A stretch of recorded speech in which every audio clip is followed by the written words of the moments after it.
Okay, I'd like to call to order this meeting of the Sacramento Transportation Authority Board of Directors. Madam Clerk, will you please call the roll and establish a quorum? Good afternoon. Directors Dickinson. Guerra. Guerra. Here. You. Gotta say it right. Here. Kent. Here. Kelsey Nelson. Here. Raythel. Here. Rodriguez. Here. Singallen. Here. Spees. Here. Talamantes. Here. Chair Cerna. Here. And I'll make a note for the record that Director Vang is walking in, and we do have a quorum. Great. If you can please read our statement. This meeting of the Sacramento Transportation Authority is live and recorded with closed captioning. It is cablecast on Metro Cable 14, the local government affairs channel, on the Comcast and DirecTV Uverse cable systems. It is also live streamed at metro14live.saccounty.gov. Today's meeting replays Sunday, September 14th at 2:00 p.m. on Metro Cable Channel 14. Once posted, the recording of this meeting can be viewed on demand at youtube.com/metrocable14. To make an in-person public comment, please complete a speaker request form and hand it to the clerk. The chairperson will call your name when it's your turn to make a comment. You may also send written comments by email to boardclerk@saccounty.gov. Your comment will be routed to the board and filed in the record.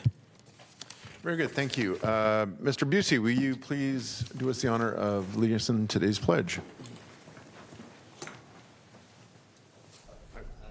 Allegiance to the flag of the United States of America and to the republic for which it stands, one nation, under God, indivisible, with liberty and justice for all. Great. Thank you very much. And again, I'd like to welcome everyone to today's STA Authority Board meeting. We have a full agenda. And again, as a reminder, we certainly welcome members of the public to address the Authority Board on any matters on our published agenda and matters not on our agenda. We ask that you please keep your comments to no more than 3 minutes. That way everyone who wishes to address the Authority Board has that opportunity to do so. So with that, Madam Clerk, our first item. Our first item is comments from the public regarding matters not on the agenda. Okay, I am not in receipt of any speaker slips. So I assume we do not have anyone that wants to address us on matters not on the agenda. That is correct. Okay, very good. Next item, please. The next item is our consent matters, items 2 through 8. And if I could have Director Vang, if you could log into the system so that we could take a vote in the system. Perfect. So just the consent matters 2 through 8, Chair. All right. Any Authority Board member wish to pull an item for separate consideration or comment or vote? Yes. Director Dickinson. Thanks. I have a couple questions on item 4, so I don't know if you want to take it off consent or just ask the questions and still handle it. Why don't we just go ahead and have the clerk read item 4, and you can ask your questions, and we'll consider the totality of consent. Sounds good. Item number 4 is to receive and file a contract with Lucas Public Affairs for community listening session on transportation. Thanks. I had just a couple questions about it. One has to do with the stakeholder survey, and I was a little unclear exactly who are the respondents to that, because in the description of the scope, it talks about an online survey of stakeholders and community representatives throughout the region, but then in the same paragraph, it talks about collecting data, high-level data from a targeted audience. So does anybody here have, who is the target? How does the stakeholder survey tend to work? I think you just defined the target audience being those stakeholders that are stakeholders, community leaders. We're trying to create a short list. I have a draft short list. It's got like 175 different people on that list. We're just going to ask them a series of, I think, six basic questions about transportation needs. Okay, so it's not a survey of the public generally. It's a by invitation request. Yeah, we have to email. It's an email survey through like SurveyMonkey, either SurveyMonkey or through Microsoft Forms. So right now it's like 175 people. I'm sorry, how many? 175? Oh, okay. I just didn't, if we're going to do some polling, I didn't want to have a duplication or a conflict if we're going to do potentially widespread polling in addition. Okay, so it's, okay, that's helpful. And then I assume the schedule's getting adjusted. My other question was just about schedule, because the schedule talks about doing work in August. We're obviously past August. Does it push the end date into December, or are you still expecting the end date to be in November of this work? I think, so this is a receive and file for a contract we executed in August. We've already started some work on it. I think there are some key decisions there's some key information that we're waiting on as it relates to some of the timing. And so I've already talked to the consultant about, potentially extending the schedule out a little more. But right now we're waiting on some key things. One is Assembly Bill 1223 going to get signed by the governor, right, which gives us the ability to do a sales tax measure. And the second is the actual survey of likely voters that we're doing. Where are the results of that going to be? And it may dictate kind of our path forward and some timing. So we do have the opportunity to sort of extend this out a little bit. You'll notice that the contract term is well beyond the actual, I think it goes through March, so we have a little flexibility built into the contract if we need to push some things out. Does that help? Well, it does to a certain extent. I mean, the governor has until the middle of October to sign legislation. So that would be a significant impact if you're waiting on that potentially, a significant impact to the schedule potentially, but also if we were still of any mind that we would entertain a June placement of a measure as opposed to November, the later you go, the less likely that becomes in terms of feasibility. So I was just trying to understand what your thinking is along with the consultant in terms of timing. Yeah, I think generally, the idea of this was just to really get an understanding from the stakeholders, right, who are very interested in transportation, as well as the community, where, what's their feeling on unmet needs for transportation, as well as to maybe educate them on how their current Measure A dollars are being used, and then to use that information to inform what the subcommittee does, or their recommendations that would ultimately come back to the full STA governing board. And so this was really intended to try to provide that additional input from the community.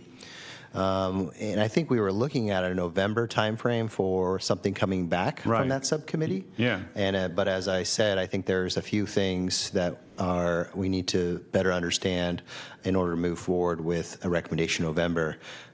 So I anticipate the next subcommittee meeting that the topic of the timing of this will be something we definitely talk about. Okay. Well, Mr. Chair, if I could request for the next board meeting, if you could just give us an update on schedule for the completion of the work under this contract, I think that would be helpful for all of us to understand. Sounds good. Okay. Great. Thank you. Thanks. I'll go ahead and move consent for approval. Second. Okay, there's a motion and a second. I don't have any speaker slips for consent matters, so I assume we don't have any speakers. That is correct, Chair. Okay, we have a motion and a second. Please vote.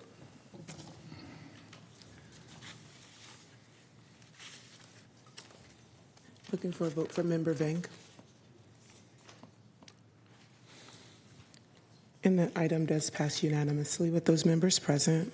All right, very good. Next item, please. Item number 9 is to receive a presentation regarding coordination of state transportation improvement program and the results of the 4-county state funding program.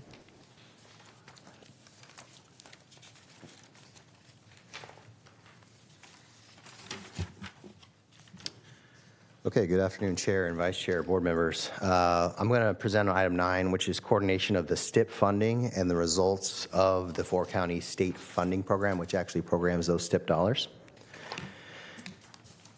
Just to give you a little context here. So historically, SACOG has done what's called the regional funding round, where they combined federal and state dollars into a large pot of funds, usually several $100 million in funds. and every 2 years they would do a call for projects, and projects across the 4-county or the region would have to compete against each other. And one of the challenges with this approach is really that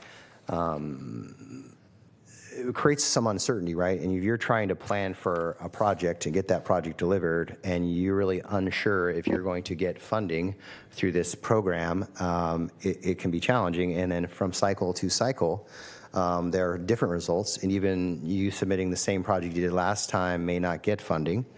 So it just creates a variety of challenges. And then oftentimes even between cycles, they change the criteria too. So it's really a challenge if you're trying to deliver a project that's important to your particular jurisdiction. And that's kind of the premise behind what we're going to talk about here.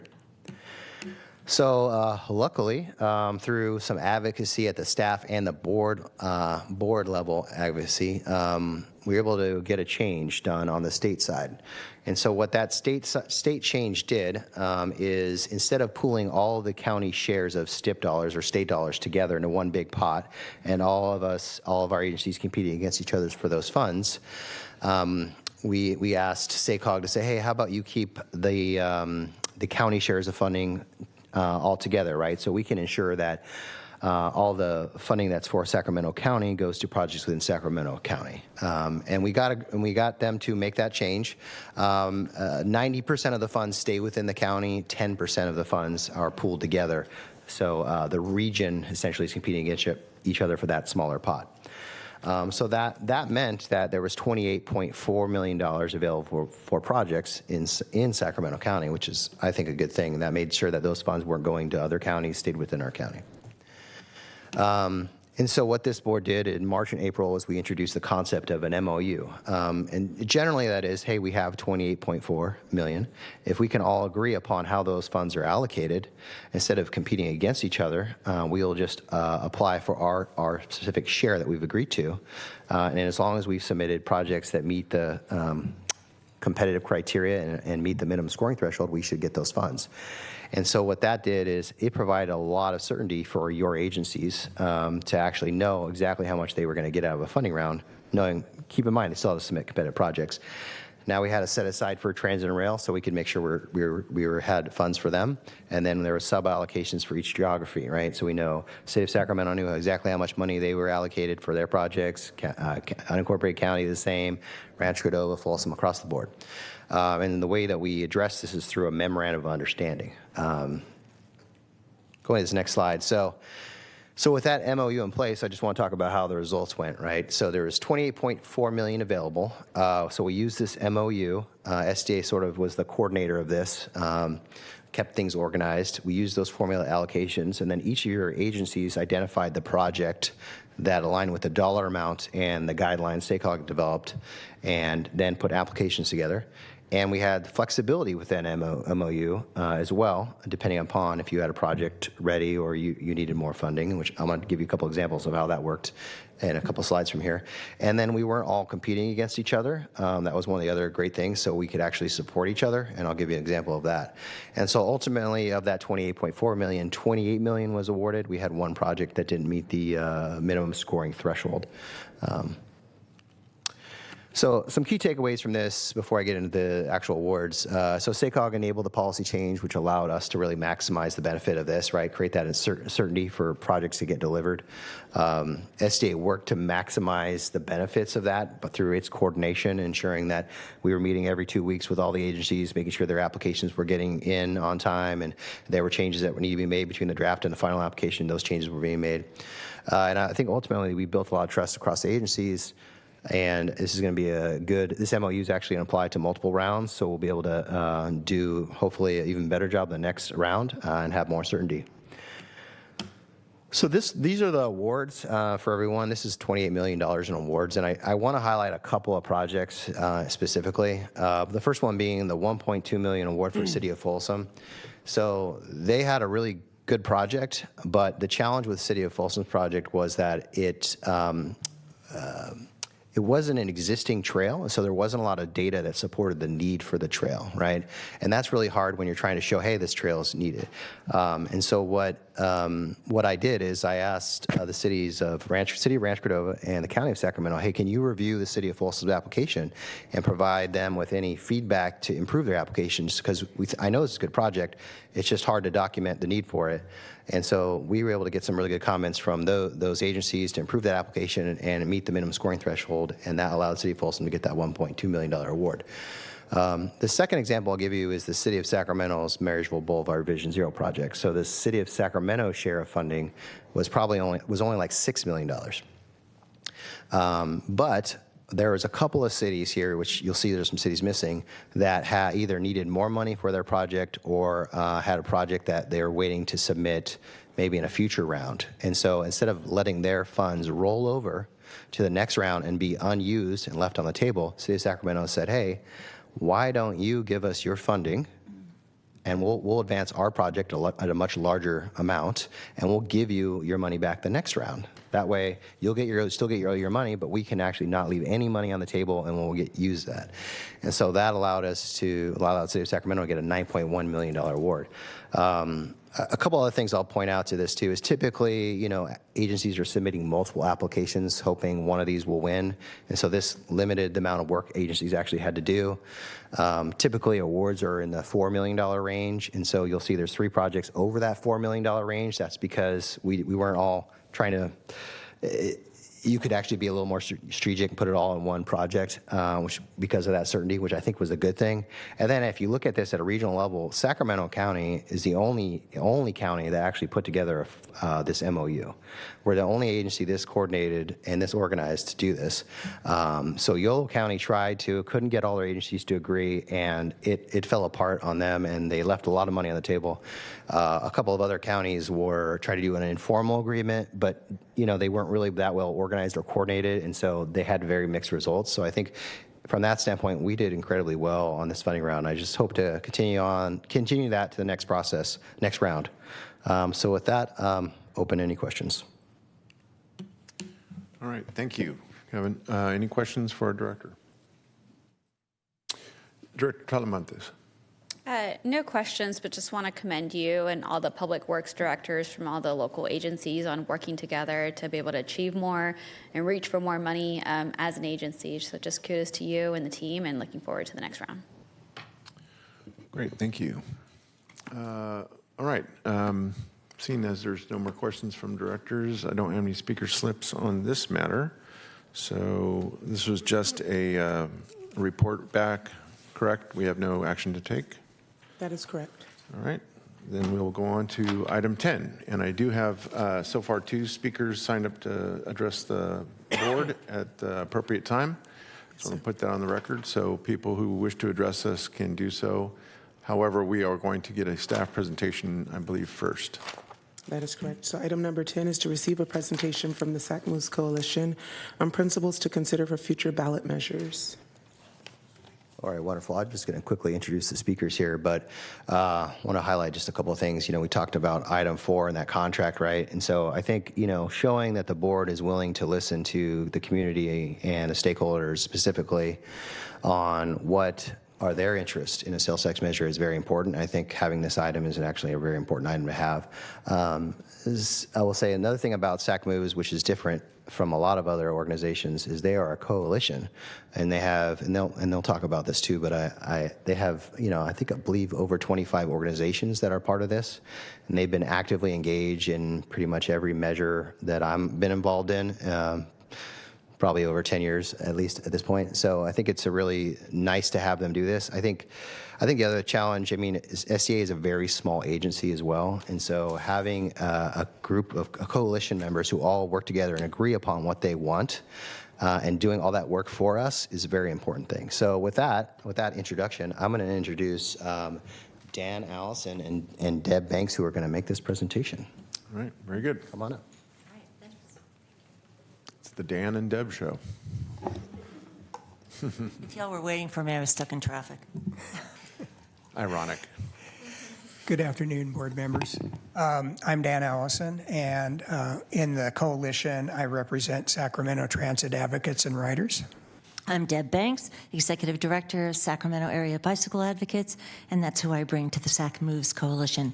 The two of us have been the leadership of the coalition for the last 2.5 years. Yeah, that's why we're here. So the coalition has about 25 organizations in it, and some of them are environmental interests, some transportation, some housing, some equity. There are a lot of different organizations in the coalition for different purposes, but we came together in an effort to try to improve ballot measures or sales tax funding for transportation. We also have a lot of individual participants that join us in our meetings and are welcome to talk. When we need to make a decision, it's the organizational members. We started in about 2014, working towards the 2016 Measure B ballot measure. All right, so we're going to walk through a framework that we have, and it'll be the tag team. I'm going to offer up the issue, and then Dan's going to talk about the policy and the benefits. And we're going to start with something that is near and dear to everybody's hearts, fix it first. We believe that everybody wants streets and sidewalks that are walkable and rollable without potholes, et cetera. And that if we have fix it first and we spend time maintaining what we have, it's going to be a lot safer for everybody who uses our roads. Policy and benefits. Our priorities are fix it first, or which is also often referred to as state of good repair. You have heard both terms, and we believe it's critical in transportation funding to do that. Secondly, we would like to see performance measures, not just for pavement condition index, PCI, which has always been part of the measures, but also sidewalk conditions. We believe that people walking deserve the same level of recognition. Next up is mode choice, something near and dear to my heart. As a bicycle agency, we're always trying to get more people to leave their cars at home and choose other ways to get around. Past investments have, by and large, favored cars. That's been in street design, et cetera, with large, long boulevards, et cetera. And we know that walking and cycling and transit are lower-cost alternatives and can do the job just as well. We'd like to reduce car reliance by offering effective alternatives. So we want all modes to be in the measure. We don't want to neglect any modes. We want them all to be in there. And we'll come in some later slides to the balance of those things. And we believe that complete streets policies, not just adopted, but actually implemented in the design of projects, are a key thing for accomplishing this. The implementation and the design of the projects, complete streets, accommodate all modes, and that's what we're aiming for. Next up, we believe in transit. We have strong support for transit. We believe that it needs to be reliable, safe, consistent, and affordable, frequent, all the good things. And transit, we know, reduces congestion, and not just for non-riders. If you have a bus full of 60 people, that's possibly 40 to 60 cars that are off the streets. So that makes it better for everybody. So we want to see an emphasis on better bus service and not just big projects. The listening sessions that SAC-RT recently did indicated again and again in different communities that they went to that the thing that people most wanted was better bus service. And so we think that's what should be emphasized. We need to remove infrastructure barriers. There are places where there are sidewalk gaps or bicycle facility gaps leading to bus stops and light rail stations. Those should be fixed. We would like to see investment in safe routes to transit, and that's also a strong initiative with SAC-RT that they want to see the same thing and are starting that up, but it needs funding. We support free passes for K-12 students, and I know many of you sit on other boards that have addressed this issue before. We want to see that continue, and we would also like to see fair discounts for disabled seniors and low-income riders. So far, only the SAC-RT Flex program has a discount for low income, but we believe that with funding that can be extended to the other services that the transit agency offers. Okay, freeway expansion. We know that it induces travel and it erases some of the benefits that we've just been talking about. And the thing about expansion is that it not just makes it harder for us to get around, but it makes it so that more people that are traveling through the county use it, meaning folks that are going up to Lake Tahoe and or into other areas. They're moving through the county versus stopping and staying in the county. So we believe that freeway expansion induces travel and reduces all the benefits that we actually really believe in. We believe instead that the funding should go to maintaining existing things. Every time we expand a freeway, that's actually a liability because we then have to maintain it. And if we keep expanding freeways and roadways, but not allocating sufficient money to maintain them, we dig ourselves a hole that will be very hard to get out of. And that's part of the reason for not wanting freeway expansions. We need to spend our money on other things. Yeah.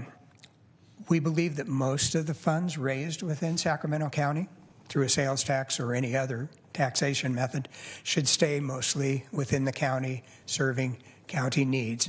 Now, obviously, that's not a across the board always kind of thing, but we believe that money that comes from the citizens here should serve the citizens here. Okay, System Zero, this is near and dear to my heart. County and cities have a very high fatality rate, severe injuries compared to others in the state. Thank you so much. I was just looking at some of the statistics. Sacramento follows Los Angeles as the worst state as the worst city in the state for fatalities and serious injuries. That absolutely is unacceptable and has to change. We've got to turn that around. So how do we turn that around? We need to invest to eliminate fatalities and serious injuries. We have not always done that in the past, and we think it's very important, and a significant amount of the available investment needs to go to that. Safety standards need to apply to all modes. It's not just safety for bicyclists or safety for car drivers. It's all modes. We need to raise our bar for safe travel for all modes. We need to establish performance goals for safety so that we see how we're doing on achieving what we want to. How close are we coming to Vision Zero? How well is our approach to safe systems working? And we need to allocate money to safety plans and their implementation. It's often hard for entities to get funding for the planning for safety, and this is something that a county-wide measure could do, is provide some of that funding to create those plans and then implement them. Let me just add for just a second about this. I sit on the city's Active Transportation Commission. I ask all the time when we are presented with new road designs and projects that are happening, what is being written in for evaluation of these? How do we know that if we change this road and we spend all this time and millions of dollars to make this road safer, how do we know it actually is going to be safer? And the city, I'm just speaking for City of Sac, always tells me, the engineers, et cetera, is that we can't put in money for evaluation. It's not built into the grant procedures. That's a real problem, because how do we know that we're actually getting to the goals that we want to get to? We're trying to get to that point here. Okay, moving on. Infill and economic Can I development. interrupt real quick? Sure. So before you move on, if you can you go back to the previous slide, please? Thank you. I'm really very glad that this is part of the agenda for SAC Moves. As someone that intentionally walks 250 to 300 miles a month, mostly in North Natomas, but somewhat frequently also here in downtown and midtown Sacramento, East Sacramento. What I've encountered as an intentional pedestrian trying to get his mileage in is that I see, quite frankly, I see more conflicts, safety concerns as it relates to pedestrians and people on electric scooters, on one wheels. Electric bikes nowadays are hitting 30, 35 miles an hour in some cases, very fast, and I see them on sidewalks. I've had to dodge them myself. I've had people yelling at me that they have the right of way when they clearly don't. Right. So what I didn't hear in your reference to safety, and again, kind of the graphic it seems primarily dedicated to making sure that we set policies and apply resources to minimize the conflicts between vehicles and pedestrians. What part of your agenda, if any, is really kind of scrutinizing or paying close attention to kind of the growing popularity of these very fast-moving electric alternative modes of transportation and pedestrians? Well, I'll take a stab at it. We haven't talked a lot about it in SAC Moves recently. However, we do know that the growth of e-bikes, e-scooters, bike share, all sorts of alternative modes that are typically found on sidewalks instead of in the street where some of them should be, is just because people aren't feeling safe.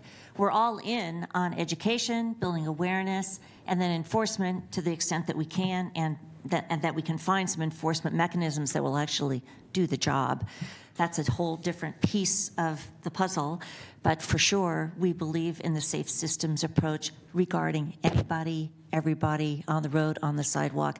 We just want people to get safely from point A to point B, no matter how they're doing it. No, I'm glad to hear that.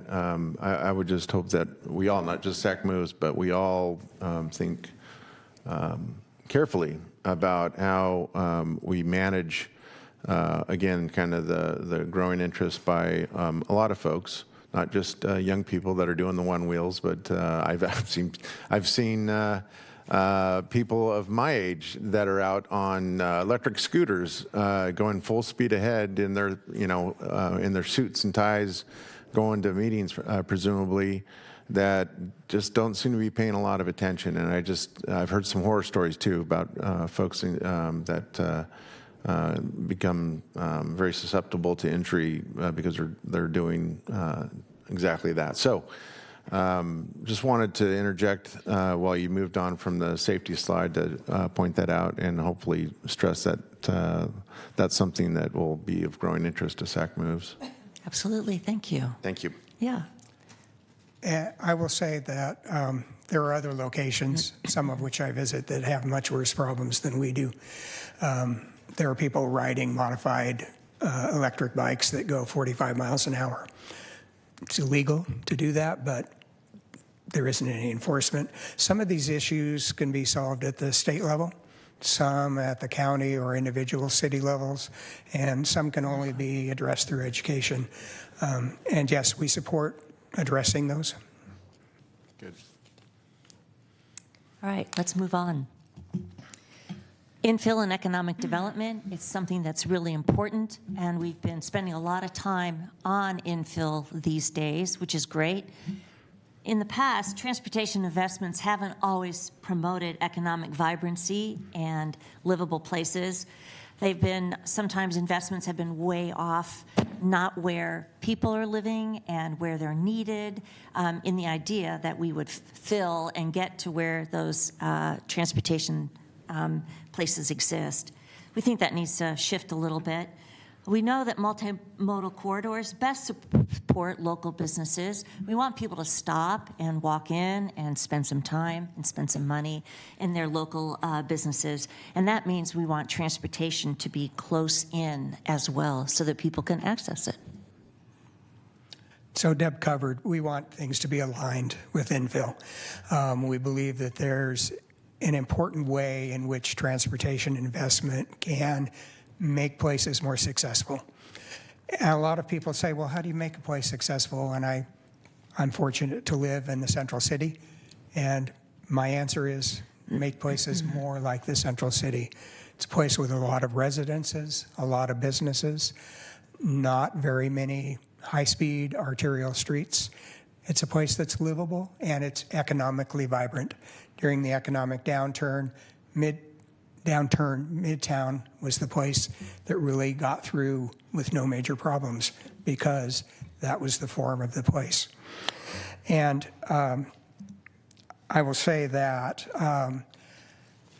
the diagram there that's an illustration is from a Citrus Heights report about how they wanted to create infill and economic vibrancy in the city of Citrus Heights. We have a lot of aging corridors, places where businesses may still exist, but they're not doing well. They're not multimodal. By investing in those places, we can make them economically productive. And we understand that the Transportation Authority is transportation, and its job is not housing, it's not creating infill, but there are many things the authority can do to support infill. Yeah, it's a byproduct. It becomes a byproduct. Yeah. Last, I think this is our last slide. We're talking about equity. We believe that transportation investments have often missed low-income communities, and that as a result of that, those communities are less livable and have more problems with safety, especially in areas where freeways have gone through, and we all know about redlining and that freeways that have displaced families and communities and that are now living near higher areas of pollution, et cetera, as a result of new freeways. So we want to try to change that score and even it by making sure that our communities that have been overlooked in the past get some love. And to do so, we will need to direct some of the funding towards those places that have been neglected in the past or where we created transportation facilities that don't work very well for that community. By reducing car use, offering multimodal travel, we can save low-income people the expense of having a motor vehicle. They can get around by other methods. And having worked with a lot of low-income communities when I was a Safe Routes to School coordinator, it's not simply the expense of buying a car. Most people can make that. What happens, though, is that car breaks down and they don't have the money to fix it, and they are stuck. They thought the car was the solution to their transportation needs. It turned out not to be. And we want to give those people a choice. They can get around by some other method. We're very aware of the convenience of cars. We don't miss that at all. But for some people, other modes work better.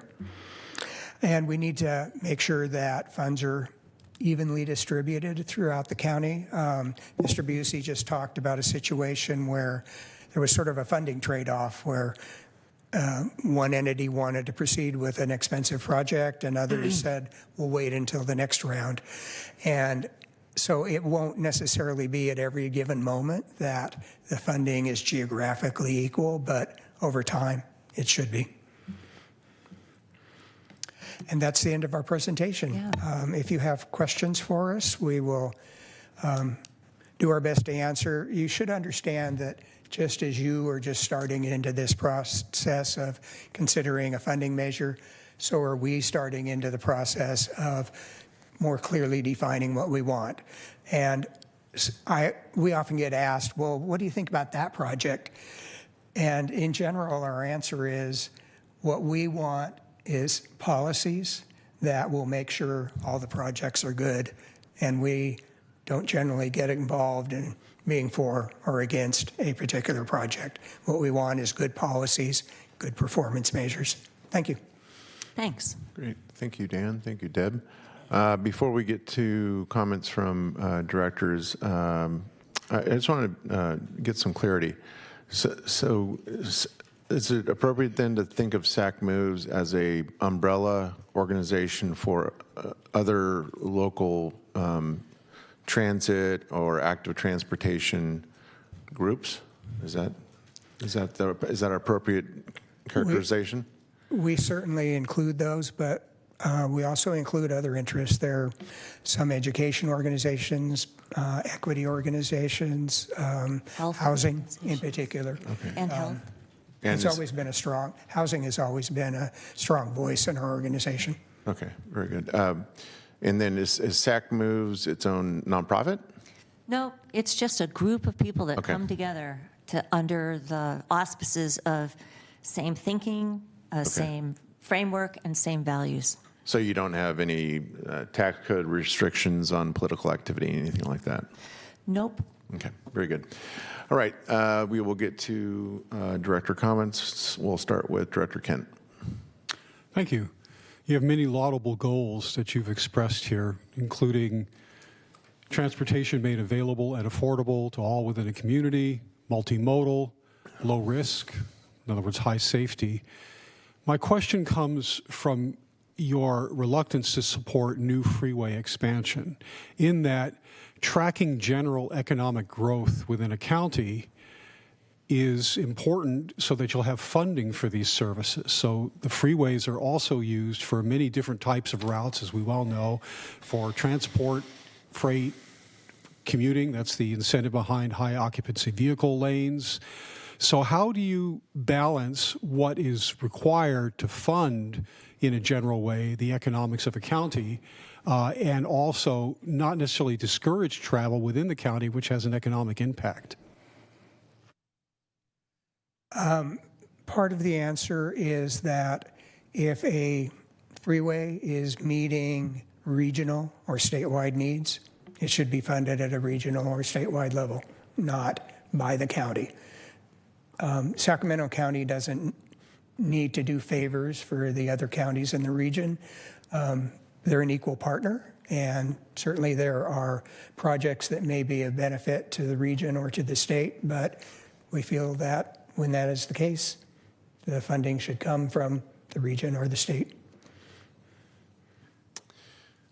All right, thank you. Director Rodriguez. So I'm going to sound like a negative Nelly here, but I don't mean to be. I'm a transit user. When I get a chance, oftentimes I look at my calendar and I think, oh, great, no off-site meetings. That means I can take light rail to work.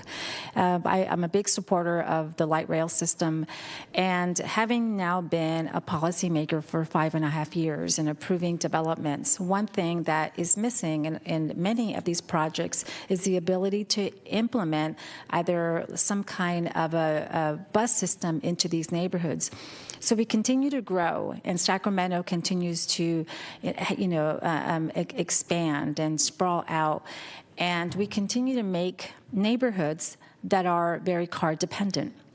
And so if we don't invest into our highway system, freeway systems, and create opportunities to get congestion out of certain areas, then that will make it worse. But I think Sacramento has gotten a little too far too big, that people are car dependent.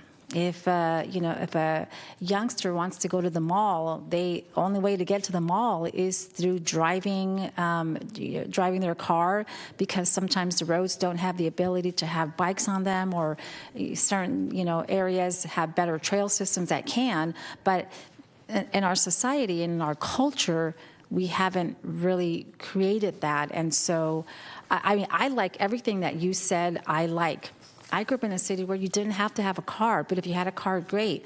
The transit system was phenomenal. If I wanted to get from one city to another city, I knew that I can get on the Muni, I can get on BART, I can do whatever I can to get around. But the Sacramento region isn't really supportive of that kind of a lifestyle. And so as much as I do support it, I just don't know how realistic it is. And I am a big fan of infill.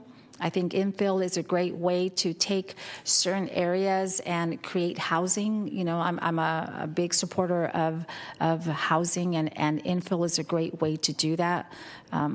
But in terms of transit, I on a realistic level, I don't know if Sacramento has gotten too big to be able to implement that. I am also a big fan of the BRT, getting bus systems into areas. But when you look at, I live in the city of Folsom, and we have 2 high schools that are highly impacted by transportation in the mornings and in the afternoons. And I've always said a great way to reduce that is can we get bus systems into the neighborhoods to get some of these kids into the buses? And I'll tell you, it's interesting how much pushback that has and for communities, because we've made communities dependent on vehicles. That's it. I just wanted to share my thoughts on that. No, thank you so much. I mean, this is where we are wanting to really push on transit. It has not gotten the love, to use my terminology, also to be able to get into the places that it needs to get so that we have a thriving community that you just described. I think you're probably in the Bay Area. San Francisco. San Francisco.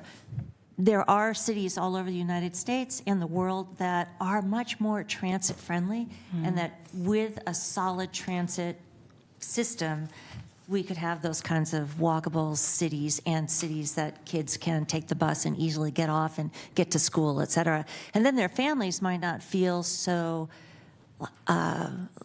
like they need to put their child in their car as the only safe way to get them to school. Because there are lots of kids all over the United States that go to school by bike or walk or by transit. Yeah. We would love to see that in Sacramento.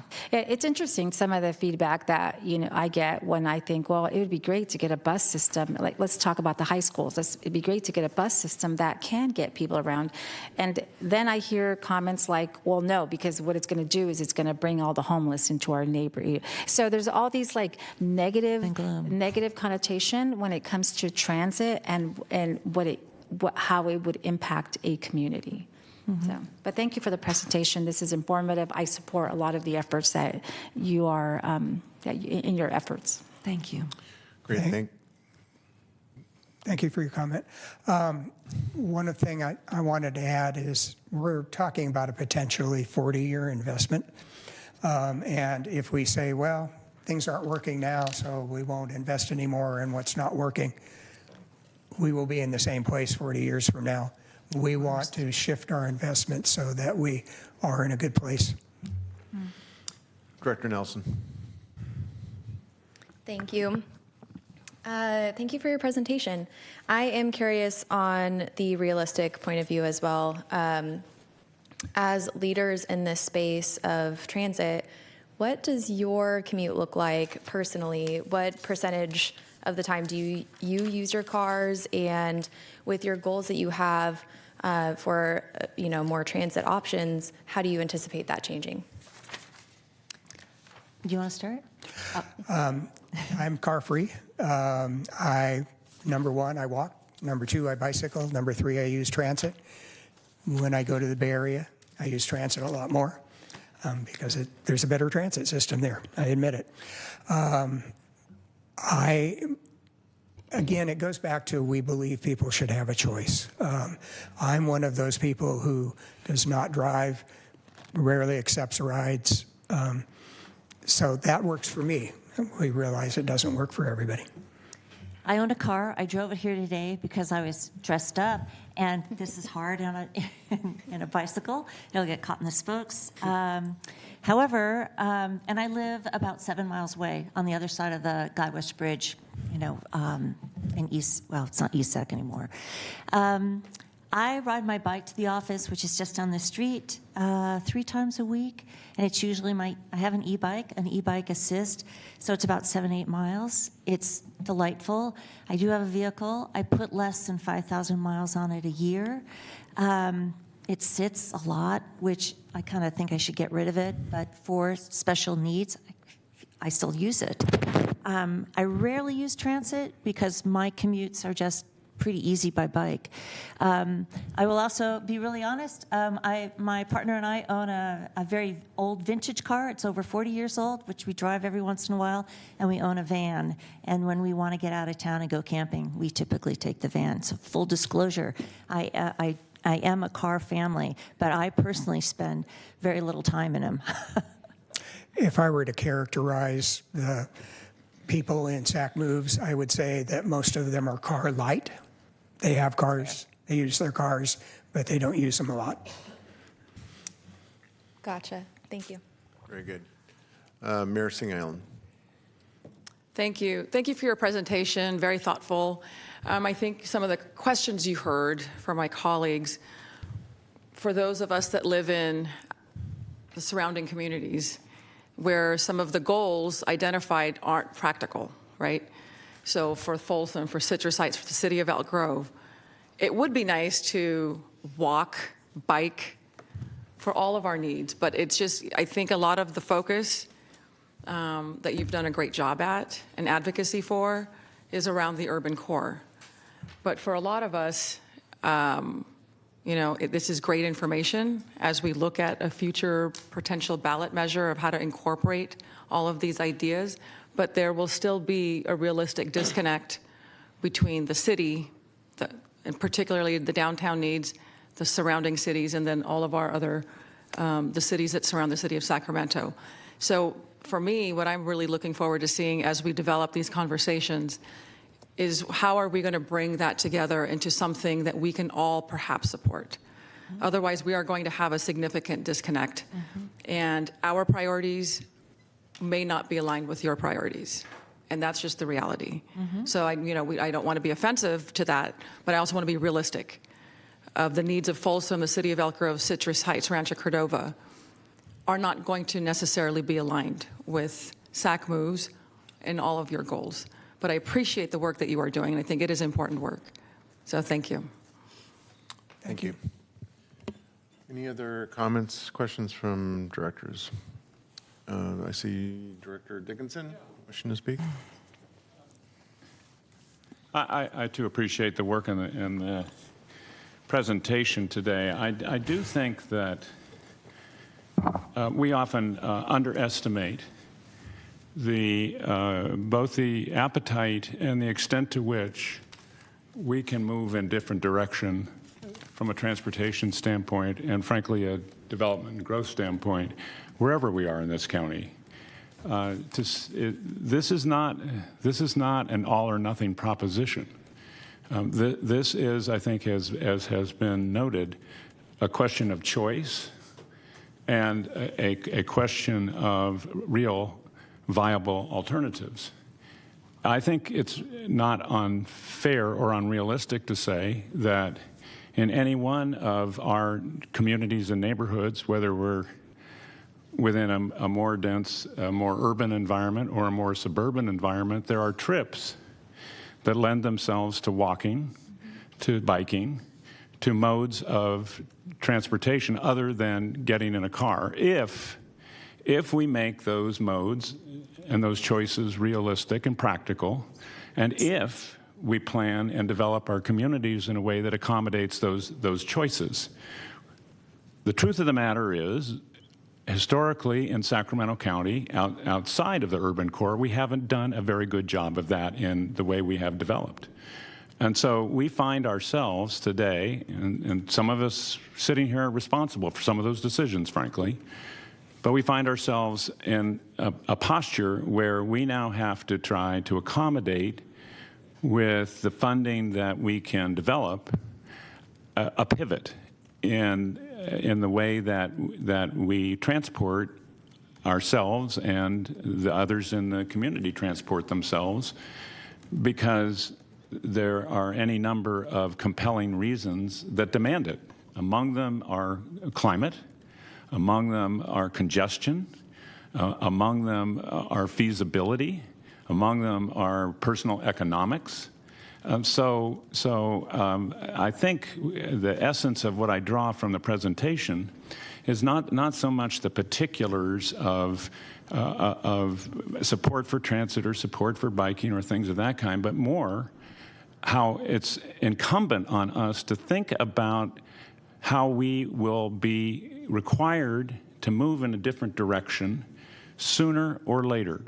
And the sooner we do it, and frankly, it's no longer sooner, but the sooner we do it, the better off we will position those in our own time, and especially those who come after us, to have a vibrant, vital, sustainable county and region.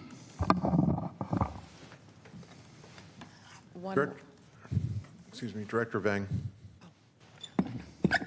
Thank you, Chair. I just wanted to add to Chair Member Dickinson. I just want to take this moment to just thank you for your presentation. I echo all my colleagues. Really appreciate the work that you've done to get us to this moment. I think my understanding is that we've tried almost 3 times at this ballot measure and we have failed.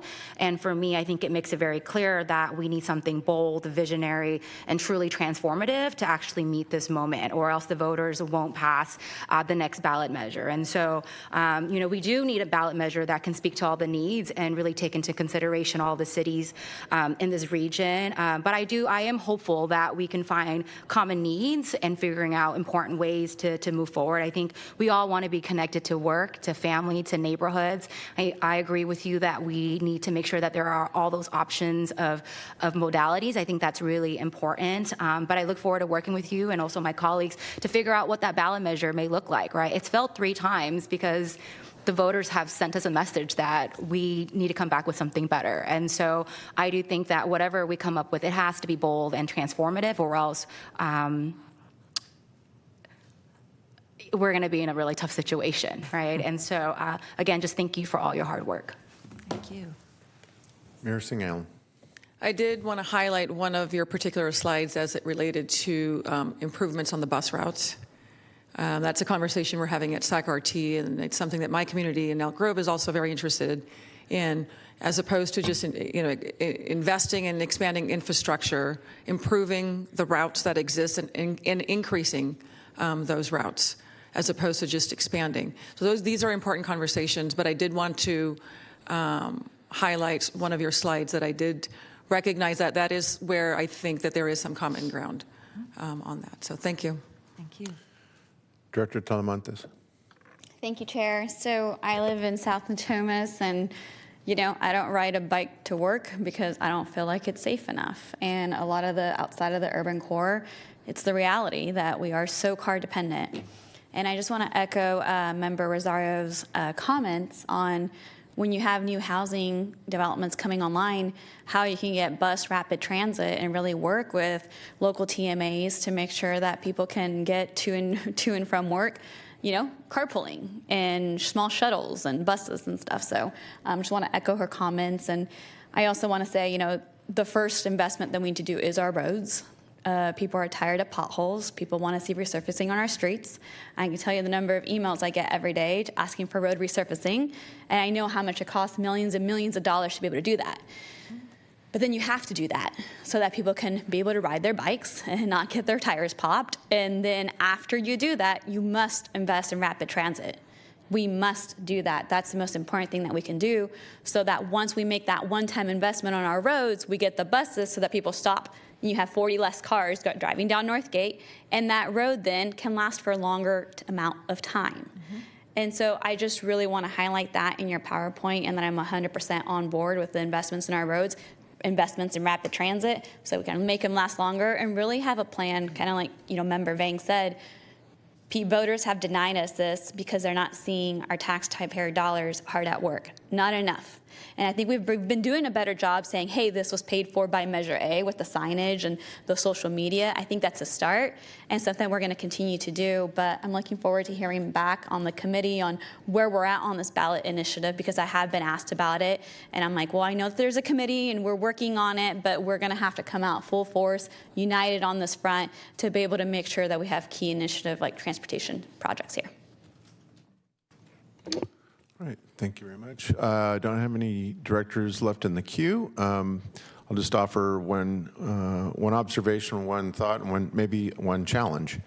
I think you've heard from us that I think, like SAC moves, choice is important to us, and you're hearing, especially from some of the more suburban representatives up at the dais, that part of that choice, necessarily involves vehicles.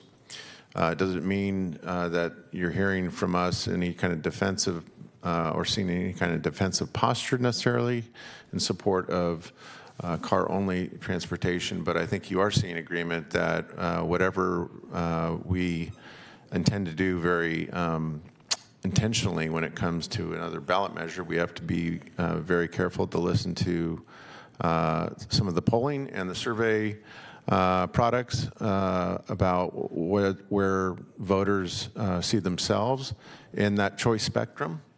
And as it relates to one of those alternatives, walking, again, I'm going to come back into walking since I'm very committed to that right now and will continue to be, I think, in the foreseeable future, is that I would challenge everyone to try and walk to a destination you would otherwise use a vehicle for.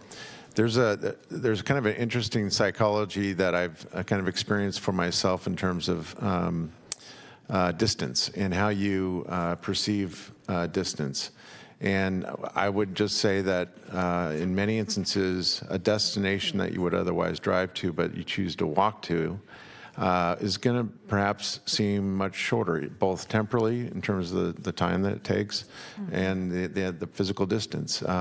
You just try it as an experiment when you have an opportunity. For instance, I've walked from far north in Thomas, closer to the airport than downtown, all the way to downtown. And it takes a while, but it's not as far as people might think. Yeah. And I'm not suggesting that Mayor Singh-Allen is going to be walking from Elk Grove to her meetings downtown in the near future, but the stilettos won't allow it. But I'll pick you up. But again, we all want to thank you for clearly expressing SACMOVE's priorities and what your agenda is as an active advocacy in our organization here in our community, and we appreciate your participation and ongoing partnership as we collectively come to terms with what we all hope to be a successful ballot measure in the future. So again, thank you. Thank you. Thank you for the opportunity. Yep. All right. We do have public speakers on this item. So I want to invite first Bassem Ibrahim. And following Mr. Ibrahim will be Steve Cohn. Do I go here or? Yeah, if you can bring the microphones in both and stand between them. Test. There you go. Okay, thank you. In their presentation, there were a lot of points that really did resonate with me. Mainly fixing things first before we plan on expanding. Mainly because, well, the more lanes we have, it's more liability. We have to pay more. And if we don't fix those roads, then we get potholes and more lane equal more pothole because it costs more to fix. And then along with that, our public transportation can reduce the amount of lanes we need if we set it up right. And by that I mean, we just need safe, effective routes to transit. Like they said, we needed safe routes to transit. But we also need easy access to our public transportation.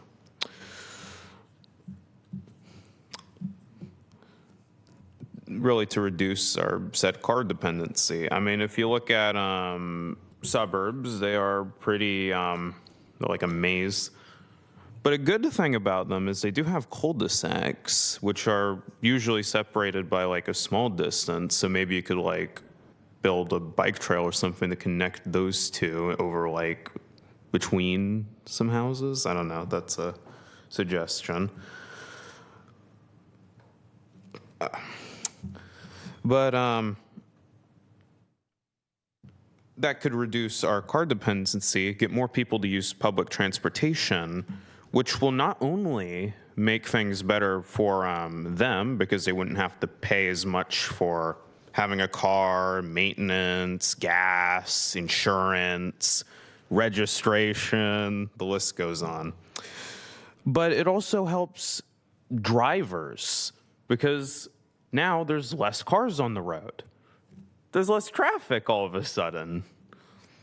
So by funding more public transportation, we not only help our transit riders, we help the drivers too. So even if you live in like the suburb, you're still being helped by this. It's a win-win for everyone. And yeah, that's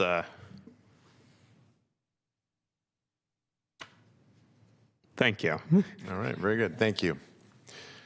All right, next up, no stranger to these chambers. Welcome back, Mr. Kahn. Yes, great to be here. Chair Cerna, members of the board. Does this mic also Yeah, you work? can, Okay. Steve, you can stand between the two mics, and that'll just, that's, Yeah, I'm not used to this. there you go. Of the And we'll try and zoom in on that a little bit. At any rate, I wanted to take this discussion, sort of supplement just by getting down to the bottom line of categories of spending. So SMART, which I'm president of the board, is a incorporated nonprofit, a 501c3, so we don't engage in political activities. We're a charitable organization, educational. But we very strongly support transit and smart growth. We're trying to create here in the Sacramento region something similar to what Spur has done in the Bay Area. So, marry smart growth with transit and bike and ped. What this chart shows is a comparison of the different measures going back to 2004. And I basically reduced it to 4 categories. So there's a little rounding that goes on. So they may not all add up to exactly 100% because each measure had a little different way to characterize different measures or different projects. But as you can see, 2004, which passed, by the way, by over 70%, did have more transit spending than the 2020-2022 measures. The 2020, of course, never went on the ballot, but the 2022 measure, the so-called citizens measure, was very similar to what STA adopted in 2020 and had to take off because of the pandemic.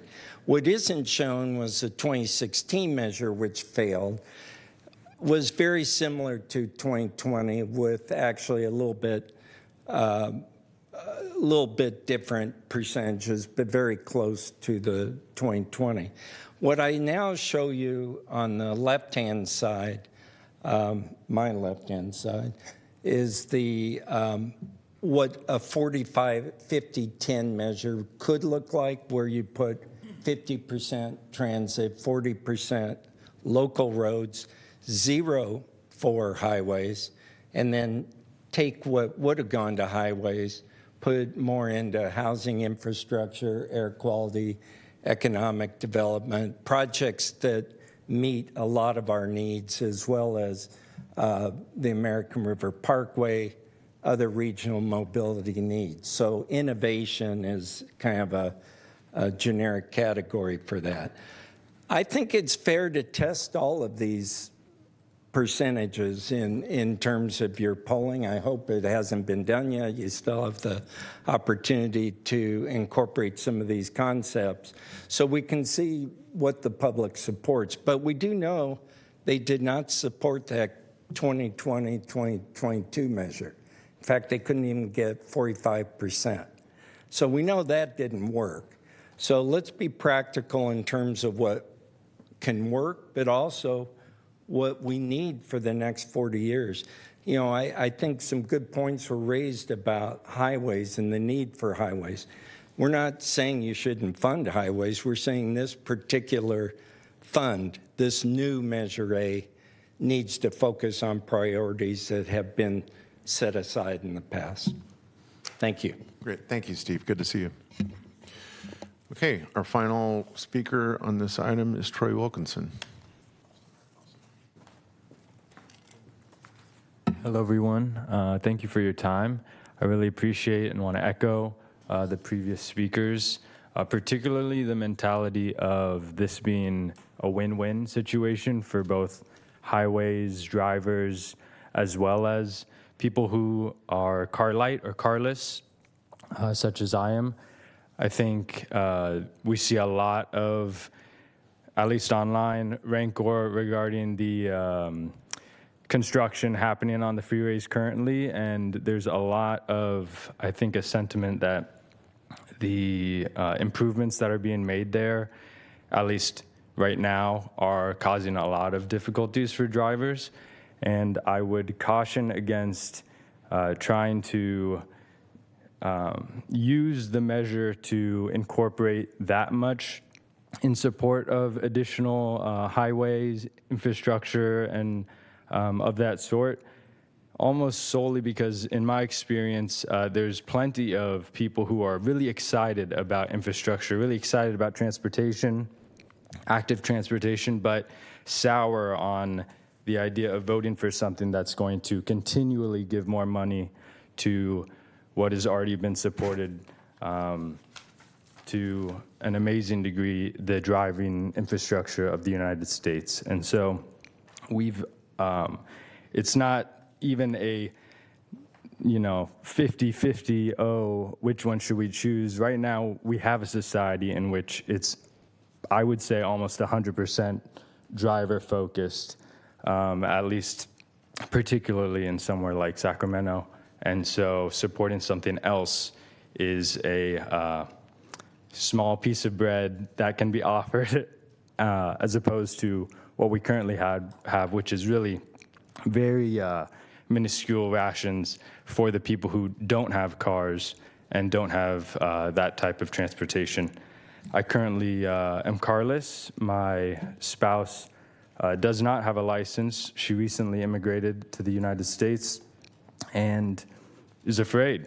Where she's from and where we met wasn't car dependent as much, and there were alternative modes such as e-bikes, e-scooters that can be worked with, and I think shouldn't be, I didn't get the sense that it was a barrier when you brought the e-scooters up. Safety issue. Yeah, safety issue, right? But it definitely, I think, is, cars are a huge safety issue in many instances. And I have a coworker whose son recently passed away in a car accident. The situation and the details obviously matter a hell of a lot regarding that stuff, but important nonetheless to prioritize safer modes of transportation. Thank you. Thank you. I want to thank the speakers for contributing to the discussion this afternoon. Director Dickinson. Thanks, Chair. I just wanted, as a point of clarification, I assume it was Steve distributed a little information piece on behalf of SMART, which lists the board of directors and includes me, but I am no longer a member of the board of directors. So just for the record. Let the record show. Let the record show. Okay, Thank very you. good. Yeah. Before we get to the executive director's report, I just want to impart a few brief thoughts here.